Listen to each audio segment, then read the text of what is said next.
Let's go. As they say, this is a big one, a real big one, because there's really no wrong answers here. We're tackling the Rushmore and the most marvelous, to me, one of the greatest artists, and someone who I celebrate their entire catalog, the great, the one and only, Nick Cage. The Cage himself. I think he's like an American icon at this point. National treasure. No pun intended. No pun intended. National treasure. And I got to tell you, you know how they say, like, you know, like as someone who's had a dog every single day of their life, they'll say like, oh, if someone doesn't like a dog, I don't like them. I'm like that with Nick Cage. Like, if you don't like Nick Cage, I don't like you at all. Like if you're one of those people who doesn't celebrate like his films and realize the greatness, I'm out. Yeah.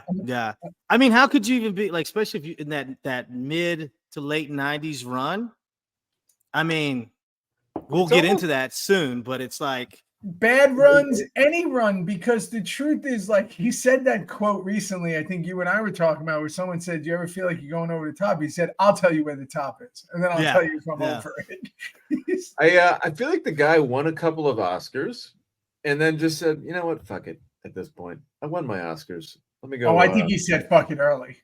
You think so? And I mean that in a good way. I think he's bound by nothing. I mean that in a good way. I think that he never conformed to the system. He's obviously Hollywood royalty in the way, like his bloodline of where he's from, and you know the people. For those that don't know, he's what, cousins with Francis Ford Coppola? Is that right? Is it his cousin? I thought it was nephew, right? Nephew? It's his nephew. Coppola's his nephew.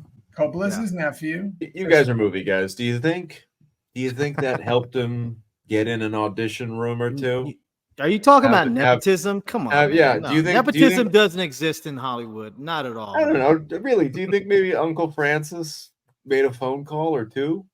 Oh yeah. I mean, but listen, think about this. Here's my thing with the whole nepotism and all that. Yeah, it sucks, especially when you're, when you never like got in that way. But at the end of the day, you're on the free throw line. You got to make the shots, right? Like, you can't suck. You can't. You got to make the shots, right? So cream rises to the top, man. For sure, it does. So you will get the shots, and you'll be in there, and they'll put you in. But are you going to sustain? And the truth is, so whether he got in or not, he created a legend out of himself from that. And to me, even what people say about his performances, no bad performances. So I celebrate everything in his catalog.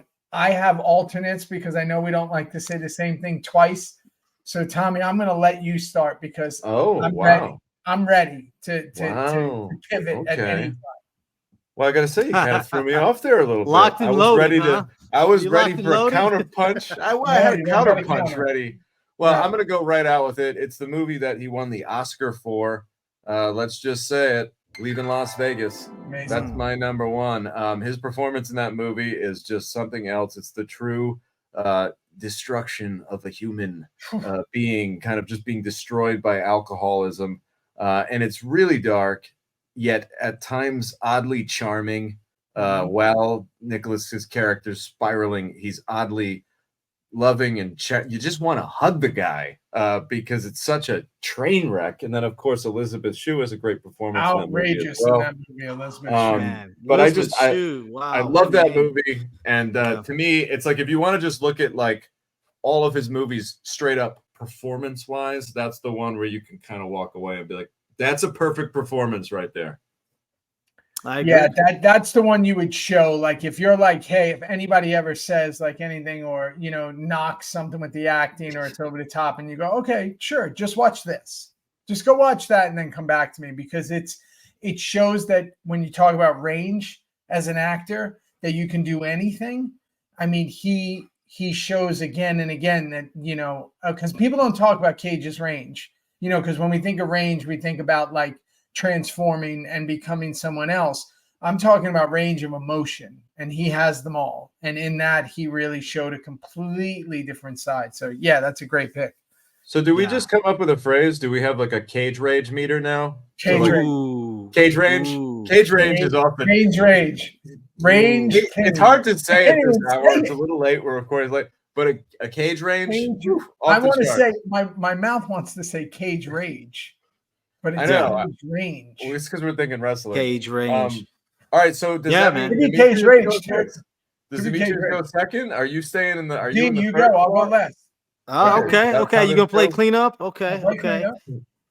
I mean, look, man, I got to go deep in my bag, man. I mean, I'm going to go deep here, man. One of Cage's first roles, one of my favorite comedies of all time, and that's the Coen Brothers in Raising Arizona with William Forsythe, John Goodman, Nick Cage, Holly Hunter. Forsythe, baby, our man.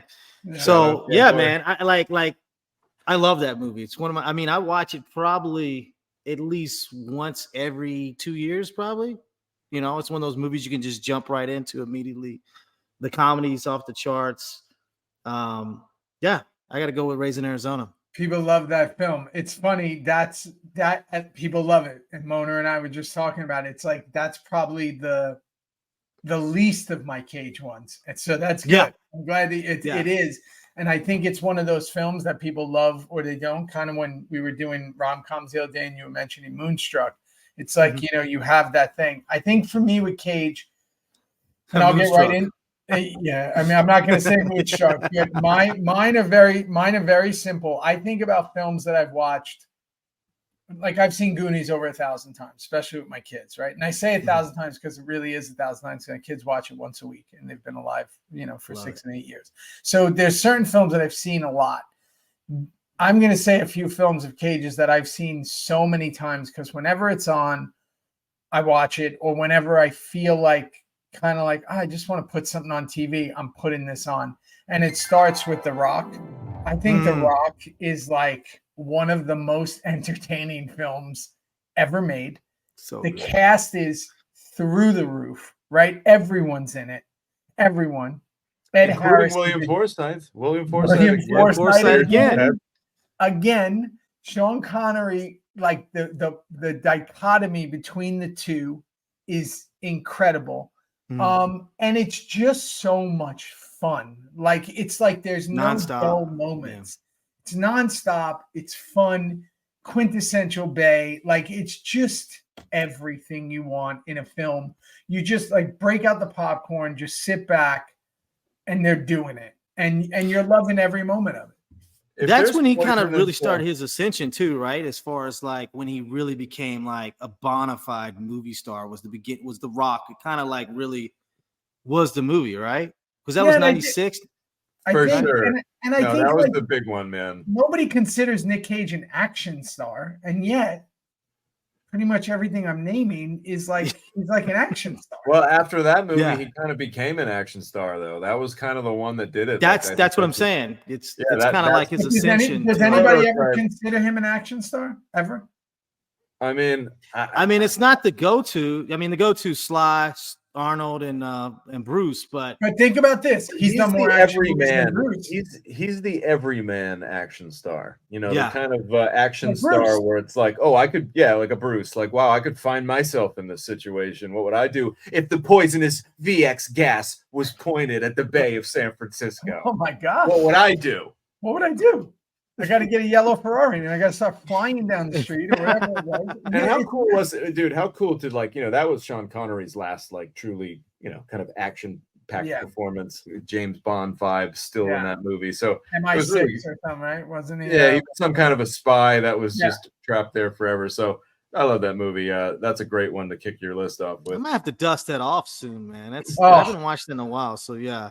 It's a great movie, man. It's a great movie. Kids loved it.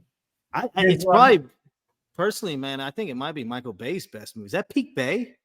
I think it's. I mean, I know he's had bigger movies with Transformers and all that stuff, but like, I think creatively, that might be Peak Bay for me, man. It's a great film. If you don't like that film, something's wrong. You have to go to the doctor. Go ahead. Tommy, what do you got? Who you got, Tommy? Number 2, this was a weird movie at the time, and I just think it's so cool, even though it's incredibly unrealistic. And that would be Face Off with Nicolas Cage and John Travolta. Dang, such so many cool things. So many cool things about the movie. First off, I'm one of the biggest John Travolta marks on the planet. Love John Travolta. He was very cool in that movie, and you know, it was great to see like Travolta get to do his Nicolas Cage, and to get to see Nicolas Cage do his Travolta. That's what was kind of fun. They get to kind of play each other's gimmicks a little bit. They get to do a little gimmick infringement, brother, which was kind of fun. And I also love just the cool names. Like Nicolas Cage's character was Castor Troy. What a badass name. And he had those gold pistols. Just a really so much style cool in that movie. Very stylish movie. And he was just, you know, I don't want to beat the word cool to death, but he was just fucking cool in that movie. Doves, like remember the gun scene and all the doves were like flying all over, and there was a lot of slow motion in that movie, and just really cool, really great film. I want to it is. It's crazy because, like, you know, like you said, I mean, to your point, it's like Travolta is such a big star, and he, you know, he takes up a lot of space, right? But they made it work where, you know, Cage took up a lot of space too, and they made it work where they went off of each other, and like you rarely see that with two alphas. Is that John Woo? You rarely see that.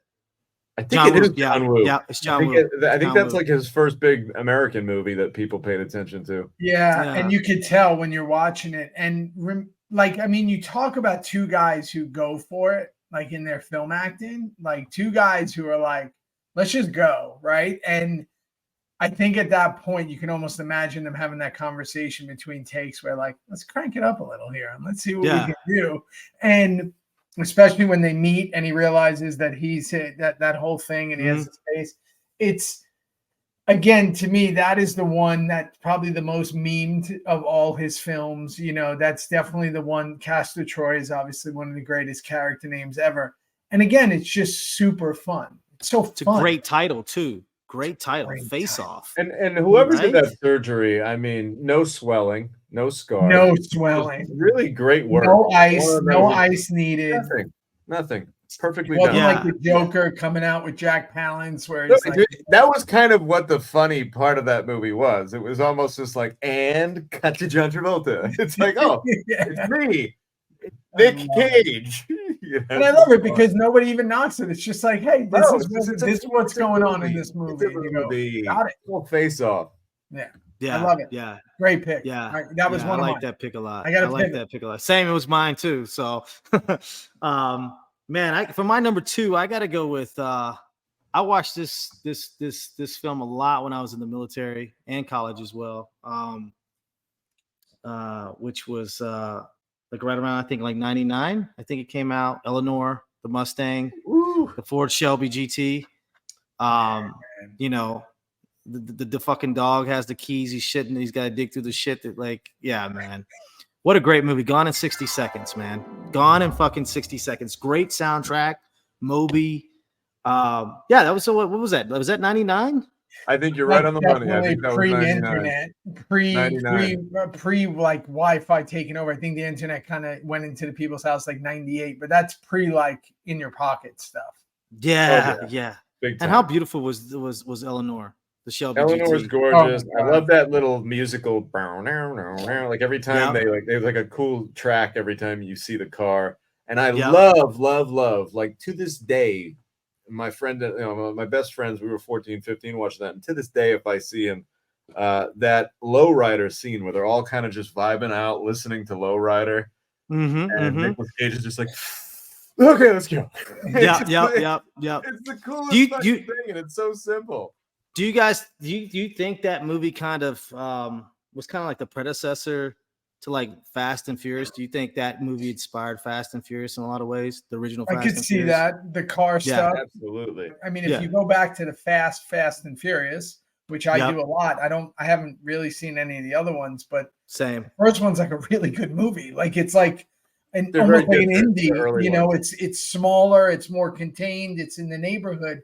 And I think it kind of definitely took that inspo from that in a way. That's right after it, right? I was gonna say, I'm pretty sure Fast and the Furious came out like the next year, if not maybe a year and a half later. So yeah, definitely drawn from that one.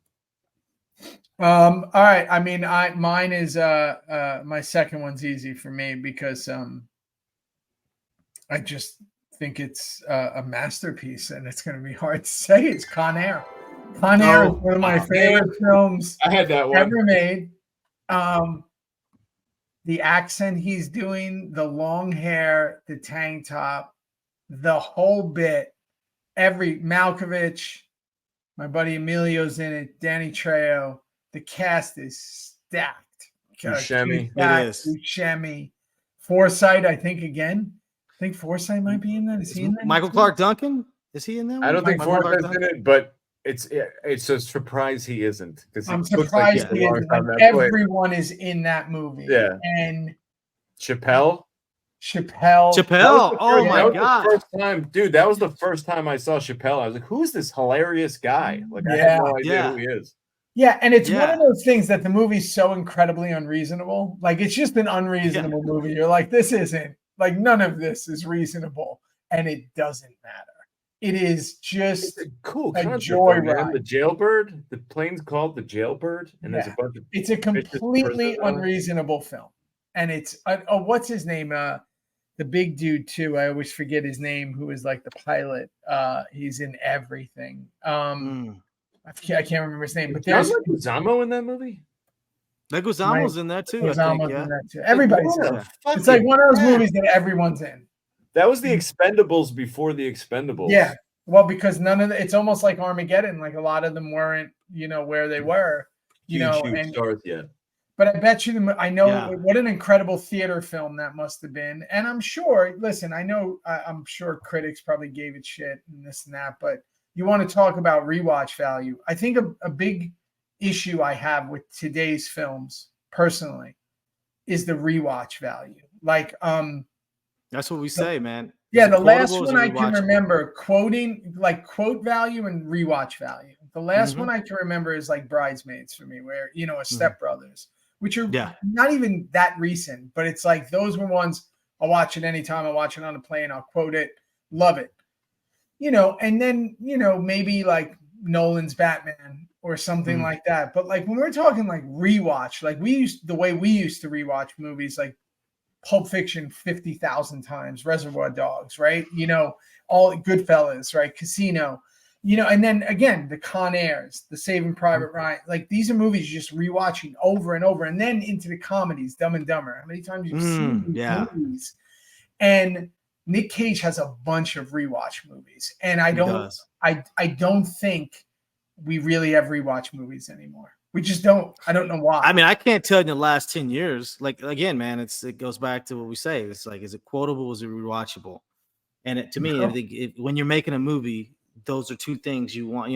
As us as filmmakers, those are two things you want to make sure you can do. Is you want to make sure your movie's quotable, and you want to make sure your movie's rewatchable. And I think if you achieve those things, that's where you become instant classics and stuff. And like, I'll be honest, man, I have not seen a movie in 10 years that I've watched more than twice. I'm talking even these movies that like you're talking about some movies that are like rated higher than like Goodfellas and Casablanca and like Godfather. Like, and I know the critic thing is ridiculous, but it's like they're rated higher than that. And I'll go see them and then I'll go, okay, cool. Yeah, that was okay.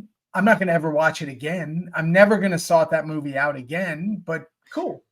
And so let's dive in here for a second, because I think this is a very good topic that you're discussing here. Like, is it because, it's a multitude of reasons, right? It's because of technology.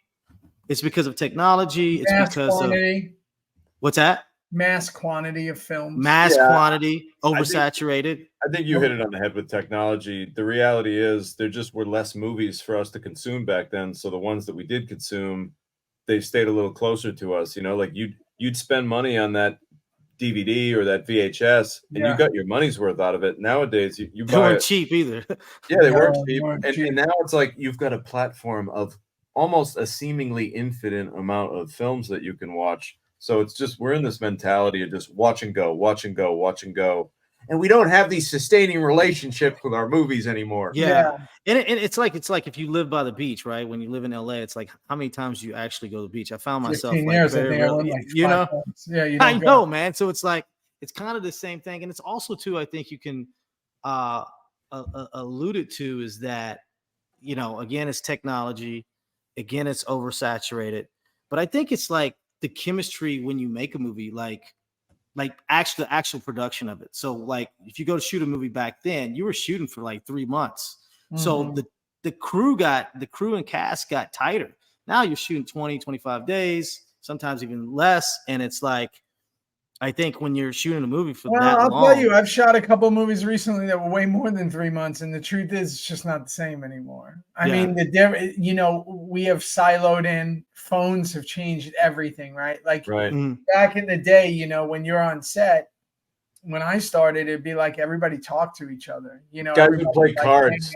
They'd be getting card games going and things like you that. You just see people talking like, "Oh, hey, I heard you worked with so and so," and then now it's like the second you're done with a scene, or the second it's just you're in, right? You're locked in. So again, but when you talk about why isn't, I just think I think the big thing that we're missing here is that you were only in front of screens. A screen, like we're on a screen right now. We're on screens all day between our phones, our computers, our TVs, our movies. It's always a screen. Back then, the only screens you were seeing were either if you went to the movies or if you watched something on TV. When you weren't in front of those two entities, you never looked at a screen. Ever. That's a mind-blowing statement you just made there. Think about it. We were just designed to like stop and watch a screen. Like, remember when you'd go to like a department store and you'd be in the electronics section and there'd be just either a video game playing on a TV just to show you what it's like, or there'd be TV sections and you'd stop and you'd watch it for a second because like Theo said, you don't have a screen surgically implanted to your hand. And now you walk right by those screens. Now, now if they put 30 screens in Best Buy, it's a play. Yeah, I have one in my. I have a big one in my. Like, this is it. I'm ready to go. You know what I mean? I don't need yours. And I'm guilty of it too, where especially because I'm on planes a lot, where I watch movies on this phone. And that's like. Again, if you just think about it like that, it's why they don't mean anything to us. Because the reason they meant something is because it took effort. It was an experience. Effort. The movie, it was a movie experience. You remember the drive-ins where you pull up, you turn your radio on, like it was an experience. It was an event, I remember as clear as day the parking lot walks. I talk about the parking lot walks from movies all the time on summer nights. Mona's dad used to work at the movie theater where we lived in New York, and we would literally leave the theater and walk through the parking lot, and it was the parking lot walker going, "That was nuts. How did he die like that? What do you think happened? Like, you think there'll be a part 2? Like, that was great." And it's like, or the opposite. That was so stupid. That was terrible. I hated that. That's gone because now first of all, if you do get into the parking lot, first thing people do is pull out their phone. First thing to do is like they're getting out of there. They want to be. It's just not. Check the socials. Yeah, so it's just changed, and I think that's why we're living in an extended period of retromania. So it's good that we're celebrating Cage at this moment. All right, so who was that? Who's up? Who said their last one? Am I going? I think you're up. Am I up? Did you? You just did Con Air. You just did Con Air. Back to me, guys. We got a little sidetrack there. Sidetrack. All right. I got a one that I'm tossing out, teetering upon, but I'm going to go with Matchstick Men. That is a really great flim-flam artist, confidence artist, con man movie with Sam Rockwell. Yeah. It's a really great plot line. Nicolas Cage. It has a really bad case of OCD, and he finds out that he has a daughter much later in life, and suddenly this teenage daughter has to live with him. And the nervous tics that Nicolas Cage pulls off in this movie, again, just really next level stuff. And the ultimate rug is pulled out from underneath him in this movie, and it's just a really great film. And one of those movies that I love movies that are very simple. I think there's maybe 6 or 7 characters in this whole movie, but there's main characters, but there's something about it. We're really able to just follow this central character, Nicolas Cage, and you just want to watch him, man. He's just so damn interesting. So if you haven't seen Matchstick Men and you're a Nicolas Cage fan, I wouldn't say it's an obscure movie, but it's certainly not like one of his big summer blockbuster type movies. Dust off Matchstick Men, and you will not be disappointed. That's when people thought he was like going away, where he wasn't around a lot, and that was one of those ones. And it's such a fantastic movie. It's a great call. Yeah, I need to watch. I haven't seen Matchstick. Great, so I'll definitely Sam watch Rockwell's tremendous in that. Yeah, check it out, bro. It's awesome. It's really good. Okay. All right, what do you got? I think for mine, man, I gotta go back to, I think, Cage's last big movie before he kind of, got into the issue with the taxes and everything like that. It was like his last big payday before he kind of, I don't want to say fell off, but just, he got into a situation with the IRS. Hit a speed bump. Hit a speed bump. Yeah, hit a speed bump. I gotta go with. You bought dinosaur eggs. I gotta go with National Treasure, man. The best. National Treasure.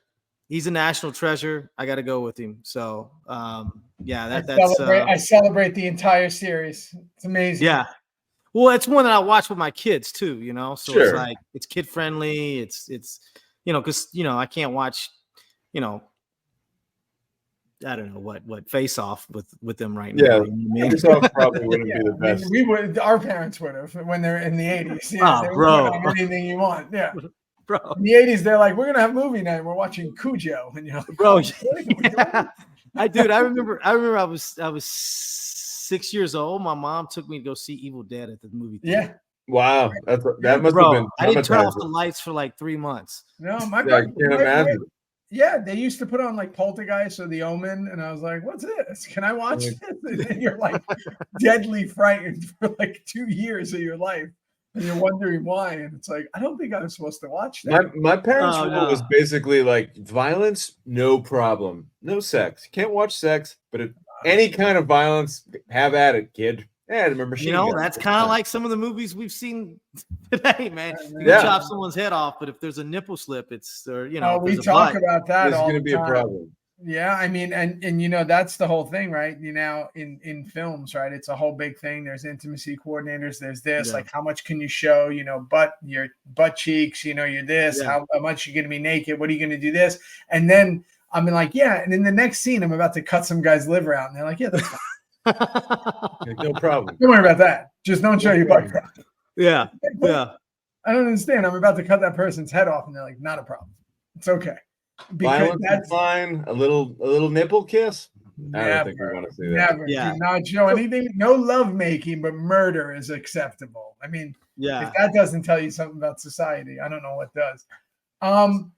Mine is my third. Obviously, a lot of my great ones are taken, but it's a little movie of his that I watched in college constantly, and it's he played a character named Junior Brown. It's called Kiss of Death, and it's with David Caruso, Paul Calderon. What's her name from As Good as It Gets? Helen Hunt. Just a phenomenal cast.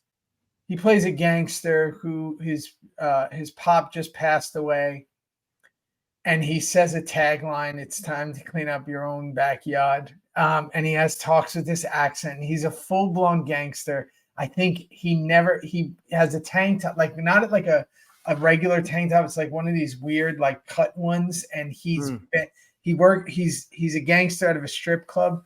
There's a famous scene in the movie where he's bench pressing strippers. I need to see this movie, man.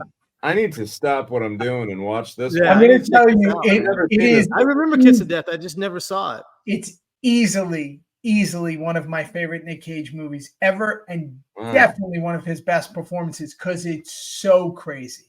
It's so crazy, and it's when David Caruso was like, they thought he was the guy. He had left NYPD Blue and he did Jade, which didn't work out for him, and then I think it was this movie before it. And if you haven't seen Kiss of Death, do it. It's fucking fantastic. Yeah, that's my third. I remember the poster. I'm gonna have to check that one out. Was that like mid-90s? Was that Stanley mid-90s? Tucci's in it. Oh wow, man! I love Tucci. Tucci's amazing in it. And Tucci's like a real scoundrel in it. Like it's better. It's an amazing film. That's it. That's all. I'll stand on that one. Guys, I am absolutely delighted to tell you my next one. I hope you don't take mine. I had a feeling it wasn't going to get picked. No, I think you're going to be safe. This is a pretty obscure one. We're going to go back to 1992. I'm a big Elvis fan, so this one's extra exciting. I love two things I love a lot. I love Elvis Presley, and I love Las Vegas, Nevada. And this movie has them both. That's Honeymoon in Vegas. It's an unbelievably funny, silly, classic 90s. Actually could have been a contender on our romantic comedy show because it definitely falls into that category. And James Caan's in it, and James Caan plays this kind of multimillionaire who's trying to steal Nicolas Cage's lover, and it's just great stuff. Classic Cage, and I guess Nicolas Cage is also a huge Elvis mark. So I know that like this Superman movie he's a giant Superman mark and a big Elvis mark. Yeah, so you can imagine this movie was extra exciting to him to make back in 92 because at the end of the movie, he literally paratroops down with 100 Elvises, like a team of skydiving Elvises to get his lady back. So that's a fun one. If you haven't seen Honeymoon in Vegas, great date movie. Dust that one off. Yeah, well, it looks like I'm safe, man. I didn't think you'd be picking that one. My pick is probably one of the most. I mean, it really didn't age well. I think it's still an entertaining film. Brian De Palma directed it. I think it came out like late 90s sometime maybe. And that's Snake Eyes. Oh, nice. Very nice. Yeah. Great scene too. That one big scene in like just the whole movie, the concept. That movie did not get. It didn't do well. It bombed, man. No, it bombed. And like you watch it, it did. It doesn't really age well so much. It's kind of absurd in a lot of ways, but I mean, I thought it was a highly entertaining movie, man. Like, I thought that was a great movie too. Yeah, and like I think it was, I think De Palma caught a lot of heat for it, like. Like I said, it didn't do very well, but yeah, man, that would be my fourth. Didn't he have like a really cool like brown leather jacket in that movie? And he looked badass in that movie. You know what I think that movie fell victim to? It's almost like that might have been like the apex of his Cage-ness. And I remember that movie being so hyped up. Like I remember seeing trailers for that thing all over the place.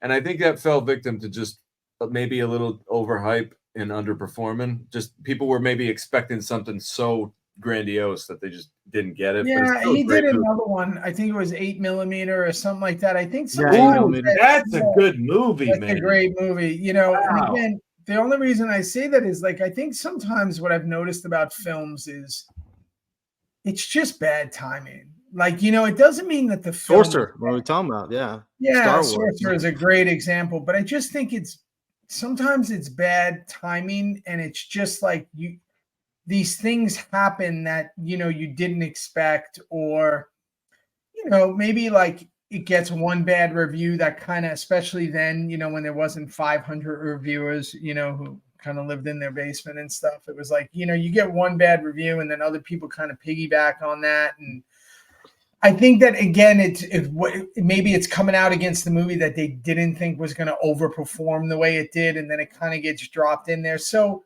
there are so many films that like I did not see back then because of like something like Kiss of Death, where it wasn't until I got it on DVD that I was like, wait a second, did this movie even come out? Why do I love this movie so much?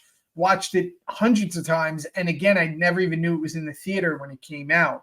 Because I think that it's just one of those. And I think Snake Eyes, I'm sure people knock it like crazy and do whatever, but like filmmaking perspective, Brian De Palma is one of the greatest filmmakers ever to live. It's like, it's tremendous. Fun movie, popcorn movie, man. It's yeah, no, I mean, you bring up a good point. Like, I think back then critics, it mattered so much. Like if you had, a good critic kind of really kind of, rolled the red carpet out for you on your, when they're critiquing your movie back then. Magazines mattered.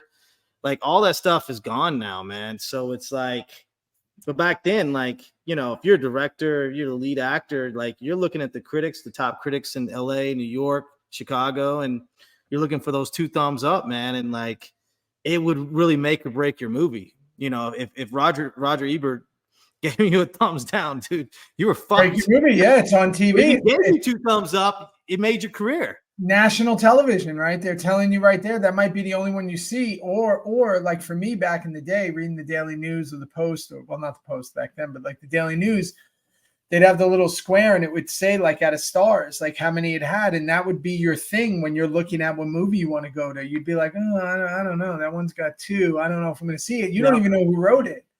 And you know, to your credit, to add to what you're saying is like, even then, not to get off on critics, but the critics were more of a star. When like if you had the newspaper and you were looking to see what movies right, okay, Roger Ebert gives this 2 thumbs up. It didn't have like Nick Cage on there, Brian De Palma. Dude, kids today will have no idea what that's 2 thumbs up like really meant. Like, I mean, it was literally like a colloquialism. Like you'd use that in other aspects of life. If something was good, you'd be like, that's 2 thumbs up. Like that became like a phrase in the 80s and 90s. And then their show, when they would actually, to get on a Siskel and Ebert, road for a minute, when they would discuss it, it was so intelligent the way they would discuss in the film, and they would go back and forth and talk about the actual filmmaking of it. I had the pleasure, and I've, it's been a great pleasure, as I've become pretty good friends with Richard Roper, and he was kind of the one that took over.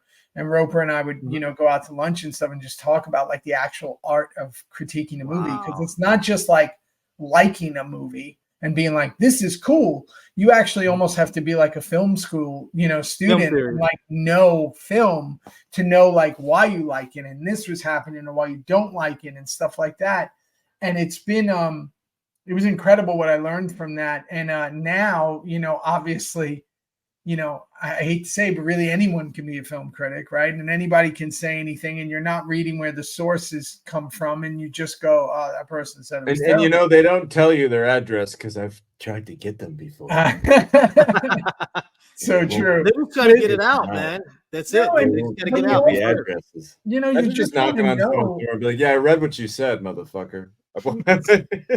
I'll watch people say things, and I'm like, did they even watch the movie? Or like, what is, and again, but that's a whole nother, that is a whole nother rabbit hole. That's a whole nother Rushmore. I think part of the fun of being a critic is writing nasty reviews. I think that's kind of part of writing an artfully nasty review. As human beings, we like the bad stuff more than the good stuff. Of course. It's why when we go on an Amazon and we see, I've said this, 4 out of 5 stars, we search the 1-star ones. There could be 3 1-star ones, and we're like, oh, I'm not getting that. Did you see what that guy said? And it's like, oh, but the 4,500 that gave it 5 stars, 4 stars, or whatever, you don't want those.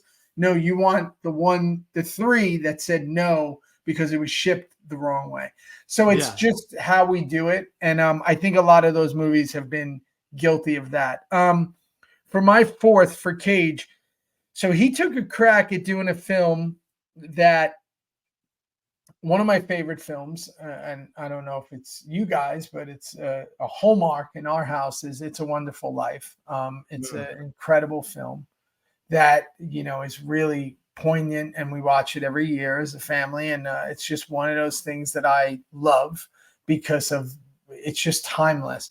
And he took a crack at that in The Family Man. Many people have taken cracks at that kind of move of like, what would life be if I wasn't around type thing with what's her name, Téa Leoni, and he, again, something Cage does so well is like he's got this, even though he feels like he's from another planet, he's got this like everyman quality, and it's fantastic to see because he's such a giant like entity. And in that, he's so kind of grounded, and I just love that movie. And I know, again, it was a movie that caught a lot of shit and whatever, but I'm a sucker for that genre of like, things are wrong and I don't want to be here. And then they show you what your life is like when you're not there. And I'm just perspective, man. I love that shit. I'll fall for that. It's a very old school style of telling a story, which is cool. It's almost like a play. It's almost like you're watching a play. It is a really great movie. And I remember, like you said, Cage playing the rich mogul and really kicking the shit out of that too. That side of it, and then flipping. And it's like, again, and just being like that normal, blue collar, and like, again, what a great trope that is if you call it that in a film of like, I don't know you, I don't know, and it's like, no, it's me, and it's like, and it's just this whole thing of like what your life would be, because I think we all kind of think that, right? We all, unfortunately, like we say, you can't live life backwards, you can only live it forward, right? And it's like when you look back at things is when you appreciate them more. So big fan of that film. For sure, man. Definitely. Nicolas Cage, guys. Nick Cage, man. Oh, real quick, one other quick Nick Cage story. Hold on, let me do this. Oh yeah, you're a little late. There he is. Right? What does that say? Cage. Nick fucking Cage. That's great, man. That's great. I love this Rushmore of Nick Cage, and I think that there's probably going to be some other artists down the line that we might do this about, because there is a few icons that you can do this about. Yeah. And what's really interesting that we've done on this show is that you kind of, because I think in the first few we were like, oh, that was mine, and now all of a sudden it's there, but like it's kind of challenging to not, you can't say that. So you almost got to dig deeper in your bag and go, oh, hold on. Yeah, it's almost like Raising Arizona, man. I like the game has almost movie, man. It's a great one of my favorite comedies, man. So who did you end up? What's your 4, Theo, and what's your 4, Tommy? Go ahead, Tommy. Let's see. My 4 are Leaving Las Vegas, Honeymoon in Vegas. That's kind of fun. We got two Vegas ones. Vegas thing. We've got Face Off, and then for my third one, marijuana affects the memory. Let's see. Get back to me. Yeah, I think I was Raising Arizona. Yeah. Snake Eyes. Yeah. Fuck, man. Man, you guys are terrible. Mine's Family Man, Con Air, The Rock, and Kiss of Death. All right. Well, you messed up. You forgot yours. You forgot yours 2 weeks ago, or two shows. Oh, ago. National Treasure. Matchstick Men. I had that was my 4. National Treasure, Snake Eyes. Raising Arizona. Guys, in future shows, when we get a little bit better with our memory, we're gonna have them on the screen. Gone in 60 Seconds, man. Yes, Gone in 60 Seconds. All right, yeah, that way we're gonna start, guys. Look, it's a work in progress. We're gonna start listing all this stuff. Okay, this is a late episode, bro. So just so you know, I'm cooked. I'm cooked too.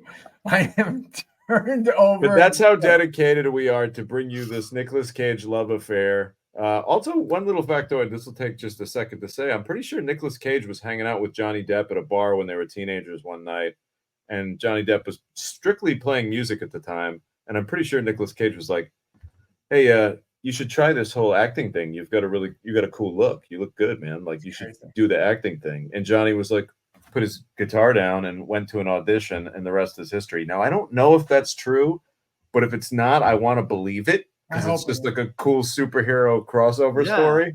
But I'm pretty sure that I've heard that, and I think there's some truth to that. Like they used to roll in the same circles as teenagers. I can see that. I mean, they're both kind of, quirky in some ways too. Like, right. You can see them hanging out. I can see them having a beer. Hunter S. Thompson's Ashes, and again, that is true that he was buying dinosaur eggs and doing stuff like that. So it's, if you look it up, did he live in a castle for a little while too? Had a castle. If you get a chance, watch his interview when One from the Heart came out, and he came out in the leather biker jacket on some European talk show, and he did like a backflip, and or somersault, and I don't know what was going on. I just know that I have not seen someone that amped up in a very long time, and he was really young, and it's one of the greatest interviews I've ever seen. I have it saved on my phone, and I watch it regularly. He's having the best time, and it's a pretty incredible Nick Cage interview. When he's very young. Shout out Nick Cage, man. He's been doing it for a while, man. Give him his flowers. So Cage the flowers. You know the deal. Go down, subscribe, like, share, do all that. Hit the notification bell, share it with your friends, and then Tommy, what else? Yeah, it's really important, guys. We're really having a great time putting this show out there. If you could just tap that notification bell, subscribe, like, and we've got this Patreon. Yeah, that's what I'm getting there. We got this Patreon that we're really excited about. We've got a lot of exclusive content coming on there. We're going to do some reverse Rushmores. Basically, what that means is we talk about our least favorite of whatever the topic is for that episode. So if you were a Patreon member, you get to jump on there now, and we're going to talk some shit about some of our least favorite Nicolas Cage movies. And mine will be ones that I just don't like as much. And I'll be in focus, by the way. Later, y'all.